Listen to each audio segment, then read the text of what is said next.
안녕하세요. 오늘은 여름에 어울리는 그림책 몇 권을 소개해 보려고 합니다. 첫 번째 소개드릴 책은 창비에서 나온 수박 수영장이라는 책이에요. 이 수박 수영장이라는 책이 굉장히 보기가 좋은데, 이 수박 안에서 수영을 하는 책입니다. 여름 햇볕이 한창 뜨거울 때 수박이 다 익었습니다. 수박이 이제 여름에 익으면 쩍 쪼개져서 수박 수영장이 됩니다. 그러면 여기 사다리를 놓고 올라가서 수박 수영장이 개장이 됩니다. 굉장히 화면이 시원시원해요. 그래서 씨를 딱 건져서 쏙 빼서 그 안에 쏙 들어가서 이렇게 약간 이 느낌이 어떤 느낌인지 우리가 모두가 수박을 아니까 좀 상상이 되잖아요. 엄청 시원하고 아삭하고 이런 느낌? 막 물처럼 빠지지는 않지만 그렇다고 훅 가라앉지도 않을 것 같은 그런 느낌이죠. 그래서 수박 수영장이 이제 이렇게 개장을 해서 이제 마을 사람들 모두가 이제 수박 수영장 개장해서 거기를 이제 놀러 갑니다. 이렇게 어디가 수박 수영장에 야 하면서 안녕하세요 하면서 아 하면서 갑니다. 그래서 수박 수영장으로 아이들이 갑니다. 그리고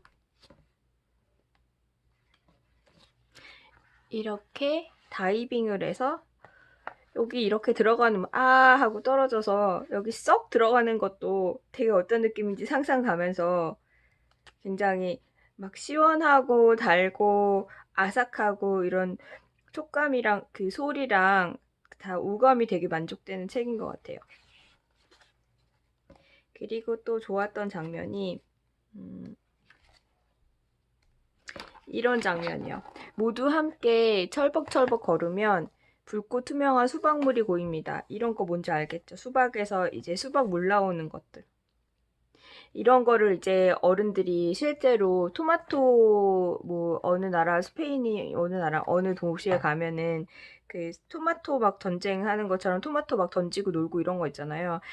둘 다 빨간색이고 과일이라는 공통점이 있긴 하지만 이 수박의 이런 질감들이 굉장히 시원하고 여름하고 어울리는 것 같아요. 물론 수박을 던지고 놀 수는 없겠지만요. 그리고 햇볕이 뜨거워지면은 이렇게 구름 장수가 나타나서 구름 양산과 먹구름 샤워 이런 거를 이제 판매를 해요. 너무 귀엽죠? 먹구름 샤워를 하고 구름 양산. 그래서 다들 이제 이렇게 줄을 서서 이걸 사서 이렇게 구름을 하나씩 뜨고 하나씩 들고 이제 수박 수영장에서 수영을 합니다. 뒤로 또 재미있는 이야기가 몇 가지 있어요. 재미있는 이야기 몇 가지 있는데 그건 이제 책을 사서 보시도록 하고 저는 여기까지만 일단 얘기를 하겠습니다. 그리고 그 다음 책은 엘리즈 퐁트나유글 비올레타 로피즈 그림 오후의 소묘란에서 출판사에서 나온 책인데요. 서미의 주먹이라는 책입니다. 제가 이 두 분 중에 어떤 분인지 기억이 안 나는데 무슨 어떤 할머니가 되고 싶어 이런 책이었나? 뭐 그랬는데 하여튼 이 두 분 중에 한 분이 쓰신 에세이를 읽고 이 책이 너무 좋아서 이 책을 한국에 번역하고 소개하게 됐다라는 얘기를 본 적 있어요. 서미의 주먹 그 이야기를 이제 보고 사게 됐는데 그림이 굉장히 아름답습니다.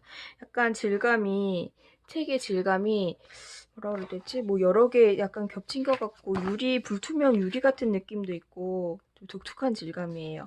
이제 주인공 아이는 8살 아이고 여기는 이제 프랑스인데 그 스페인에서 프랑스로 와서 과일이랑 채소를 정원에서 기르는 그런 루이 할아버지가 나와요. 근데 그 루이 할아버지가 약간 그린썸이라서 뭘 키우던 엄청나게 크게 자라거든요. 무엇을 심어도 되게 쑥쑥 자라는.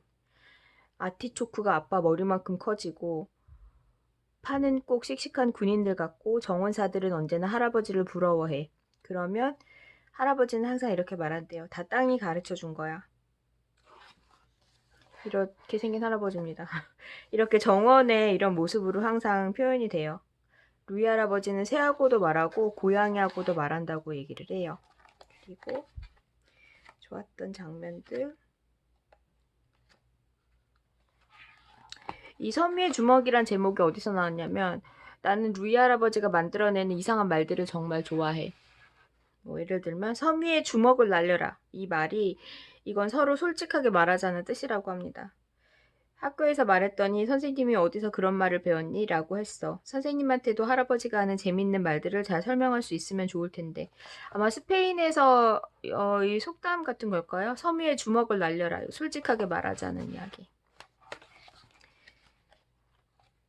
이렇게 아름다운 그림과 이 아이와 그 루이 할아버지의 이야기가 이렇게 나옵니다. 그리고 나중에 기타를 선물을 받고 그 기타 선물 받아서 너한테는 아직 작구나 하면서 걱정 말아라. 내 손도 금방 네 손도 금방 자랄 거란다. 이렇게 해서 할아버지 손과 아이 손 이렇게 되면서 마무리가 됩니다. 섬유의 주먹이라는 책이에요. 그리고 이것은 여름의 집이라는 책입니다. 여름의 집은 여름의 잠수. 여름의 잠수라는 책인데 사라 스트리츠베리 글, 사라 룬드베리 그림 이렇게 돼 있고요.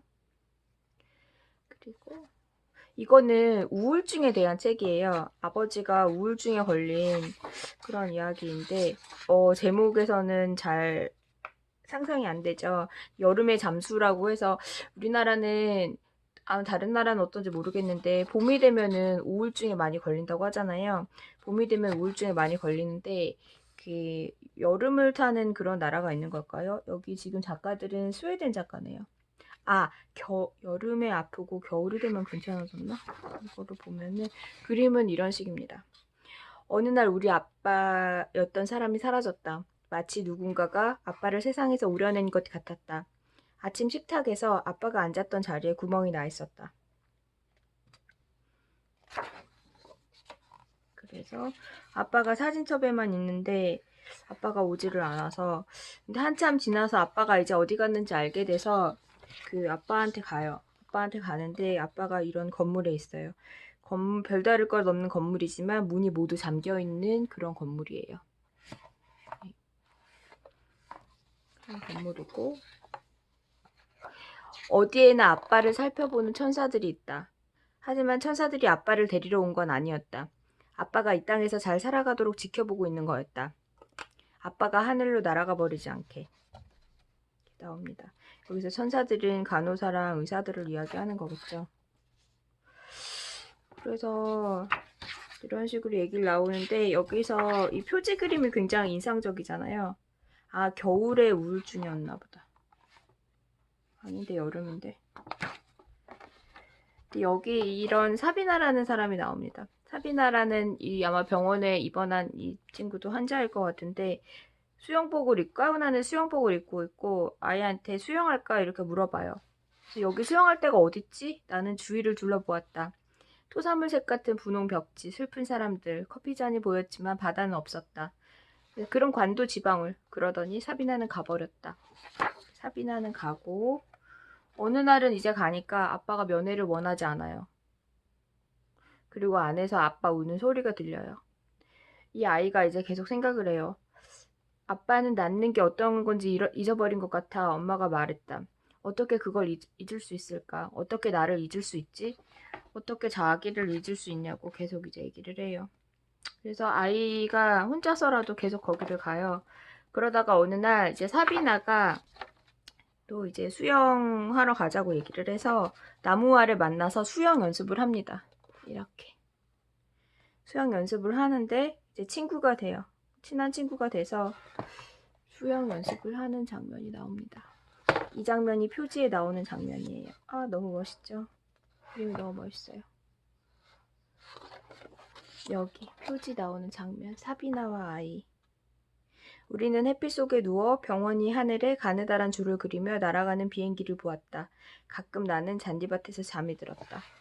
약간 여름이었다. 이 재질이죠. 그렇게 병원에서 하다가 여름이 끝나고 나서 아빠가 나와서 아빠랑 이제 집에 가요. 아빠는 나무 같았다. 겨울에는 죽은 척 했지만 여름이 오면 다시 살아났다. 겨울 우울증인가 봐요. 겨울하고 봄에 우울하다가 여름이 오면 살아나는. 그 얘기가 마지막은 아닌데 이런 식으로 이제 결말 부분에서 나옵니다. 아빠는 결코 정말로 행복해지진 못했지만 그래도 삶이 꽤 괜찮아졌다. 어떤 사람들은 결코 행복하지 못하다. 어떻게 하더라도 그 사람들은 슬프다. 가끔은 너무 슬퍼서 슬픔이 지나갈 때까지 병원에 있어야 한다. 위험한 일은 아니다.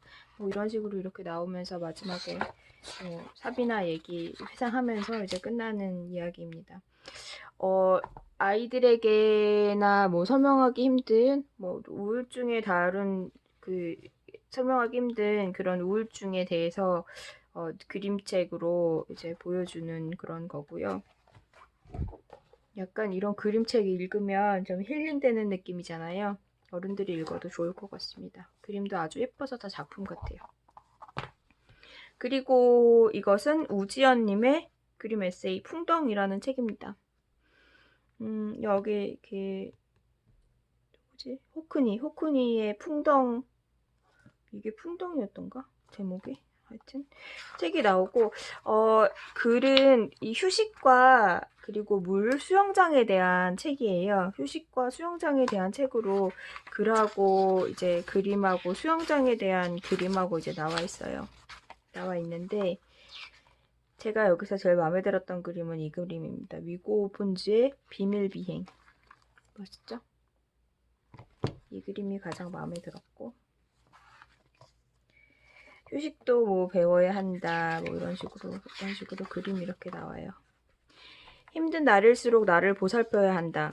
마음이 지칠수록 아름다운 노래를 들어야 하고 고민이 많을수록 아침을 든든히 챙겨 먹어야 한다. 정신없이 바쁠수록 동네를 천천히 산책해야 하고 컨디션이 안 좋을수록 창문을 활짝 열고 기지개를 켜야 한다. 힘든 일 투성이라고 해서 그날 하루 전체가 고통으로 가득 차게 내버려 두어서는 안 된다.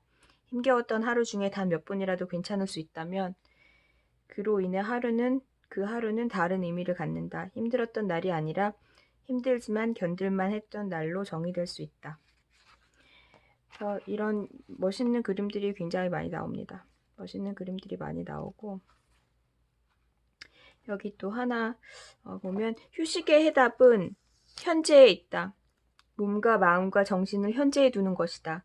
이를테면 침대에 누워 지난날의 실수를 곱씹지 않는 것, 아름다운 풍경을 보면서 밀린 설거지거리를 생각하지 않는 것, 맛있는 음식을 먹으면서 내일의 고난을 상상하지 않는 것이다. 그러니까 어제도 내일도 아닌 오직 오늘에 충실할 것이다. 지금 이 순간에 집중하고 몰입하고 즐기는 것이다. 몸은 여기 있는데 마음이 과거나 미래에 있으면 오롯이 쉴 수 없다. 언제나 휴식은 현재 시제에서만 가능하다. 있고요. 이 그림도 멋있죠? 저는 요새 늘 생각하고 있는 게 이거라서 맨날 힘내자 뭐 이렇게 많이 하는데 힘을 좀 빼야지 뭐가 더 잘 되는 일들도 있는 것 같아요. 힘을 내야지 잘 되는 일들도 있고 힘을 빼야지 잘 되는 일들도 있고 그 중에 하나가 수영이라고 하는데 저는 수영은 못하고 수영을 별로 배울 생각도 없기는 하지만 생존 수영이 아니라면 별로 배울 생각이 없긴 하지만 어떤 힘을 빼는 것에 대해서는 좀 요새 자주 생각하고 있어요. 수영을 하면 힘을 빼는 걸 배울 수 있을까요? 그리고 이 그림도 마음에 들었어요. 별로 왜 마음에 들었는지 잘 모르겠는데 이런 약간 사막 같은 풍경에 이런 갈색 풍경에 있는 그런 산이 보이고 뭐 사막같이 보이고 이런 수영장이 있고 이런 게 좀 좋더라고요. 그리고 이 그림은 수영장에서 책 보는 빨간 드레스의 소녀라는 그림. 그런 책이 있으니까는 좋았죠. 이렇게 해서 그림들이 나오는 우지연님의 풍덩까지 여름 휴가 때 가져가기도 좋을 것 같고요. 여름 휴가 때 집에서 읽기도 좋을 것 같고요. 그리고 선물하기에도 지금 계절에 좋을 것 같은 그런 책이었습니다. 이상입니다.